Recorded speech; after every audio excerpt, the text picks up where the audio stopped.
Today, we're here to talk about how Chappell Roan and the Epstein files have taken down one of the most powerful men in music and how that is going to reshape the entire musical landscape moving forward. Lately, it doesn't feel like music's making headlines for, music as much as it is for the DOJ archive, specifically the Epstein files. And maybe you've noticed a mass exodus of your favorite artists from their talent agencies. And it's not because they all decided to go on a mass spiritual retreat together. It's because Casey Wasserman, the CEO of one of the biggest music agencies on the planet, was found asking Giselle Maxwell what he had to do to see her in a tight leather outfit. Now, I know it's not that shocking for a powerful man in Hollywood to get caught having a steamy email exchange. The problem is that this email exchange was with known sex trafficker and Epstein fixer Maxwell. Groundbreaking stuff. But this time, the artists on that agency actually decided to stand up and do something about it. They aren't just deeply concerned, they're leaving the agency. So now we're going to talk about the Wasserman fallout and why burning it down is harder than it looks.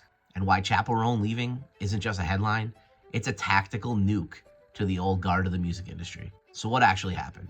Let's set the stage here. Wasserman Music is huge. We're talking a roster that includes the likes of Ed Sheeran and SZA and Coldplay and Kendrick Lamar.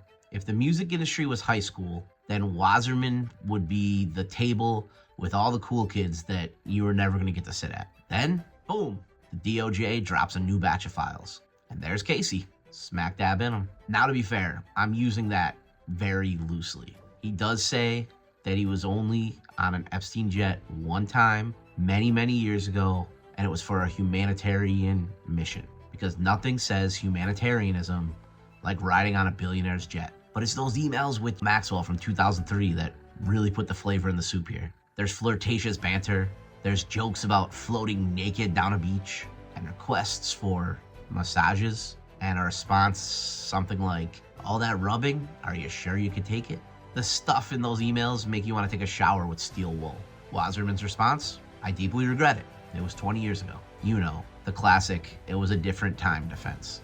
You know, back in 2003, when we all thought sex trafficking was just, no, we didn't. It was never okay. But here's the kicker. This isn't Wasserman's first rodeo. Only 18 months ago, he was accused of having serial affairs with junior employees. It seems like Casey Wasserman's moral compass doesn't just spin, it's like a fidget spinner at this point. Then came the bombshell, the Friday Night Memo. This is when everything reached a fever pitch. Casey Wasserman sent a bombshell memo to his 4,000 employees. But he didn't just apologize this time. He announced he's selling the whole damn thing. The management firm, the Team Was that he's built on his back since 2002. It was officially on the clearance rack. He admitted that he's become a distraction, which is corporate speak for, listen, my brand is radioactive right now. But here's the interesting part. The Wasserman Agency has always been more of a collection of boutique brands and less of a really cohesive unit. And now we've got a M&A frenzy, which is merger and acquisition for the non-finance nerds out there. And the prospective buyers are already circling like sharks. Will he sell it whole? Is he going to piecemeal it? George Pines Brewing Capital is looking at it. Arctos and KKR are looking. Even the guy who bought a majority stake in CAA for $7 billion. He's out there checking his couch cushions, seeing what he can do. Now, I know what you're thinking. Why doesn't everybody just leave the agency? And this is where we need to talk about the hypocrisy of reality, as Alexis Krauss from Sleigh Bells so perfectly put it. Sleigh Bells, they dropped a statement that was refreshing and painfully honest. She basically said, I hate this. I want to burn it down, but I have a child and I need health insurance. And in this industry, if you're not a superstar, you're beholden to these monsters. Turns out that sticking it to the man is a lot easier if you have a billion streams behind you. For a mid-tier band, leaving an agency like Wasserman means leaving behind the entire infrastructure that keeps you from going broke on tour. It's literally kind of like a hostage situation. You as an artist love your specific agent, but your specific agent is trapped in a multi-year contract with a CEO who thinks he's in a 90s rom-com with a sex trafficker. That's why this burden of change cannot be put on the artists who are barely breaking even. It's on the people at the top. But since the people at the top are often the people in the emails, we kind of have a fox in the henhouse situation going on.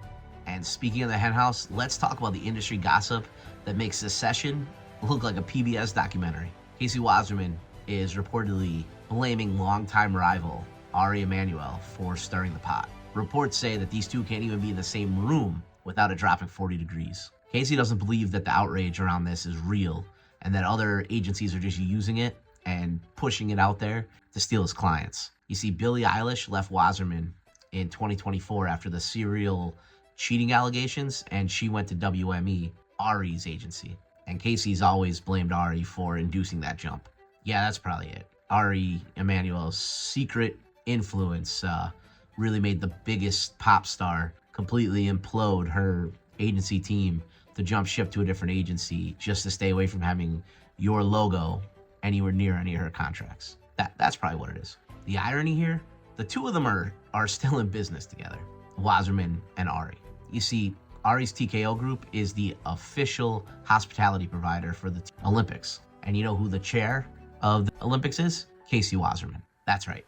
He's still the chair, even though LA's mayor and half of city council have begged him to step down or are openly calling for his resignation. So where does Chappell Roan come into this? You see, she is the tipping point. On February 9th, she officially cut ties, and her statement was pure to her brand.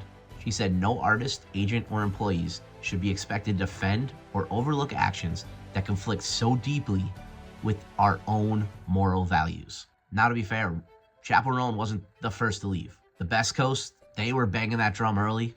And of course, as we mentioned earlier, Billie Eilish jumped ship a while ago. But right now, immediately off the heels of the Grammys, this is a huge statement. Why? Because she's the it girl of the moment. She has the leverage. When a mid-tier band leaves, the agency just shrugs. When a woman who just redefined the landscape of pop music leaves, your stock doesn't just drop, it craters. By leaving, she's proving that you don't have to wait to be a legacy act with 50 years of a back catalog and fuck you money to show some backbone. She's using her peak moment of influence to say that integrity is non-negotiable on her rider. It forces the conversation, and it makes it impossible for the Coldplays and the Ed Sheerans of the world to stay silent. You can't just turn and look the other way without people thinking, well, maybe they're okay with the tight leather outfit emails. It's tough. So what's the takeaway of all this? Is the music industry fixed? God, no. The industry is still composed of a bunch of three-letter corporations that just live under a trench coat of guised exploitation. But it says something that Casey Wasserman is being made to sell his namesake agency because he was a scumbag. That's new.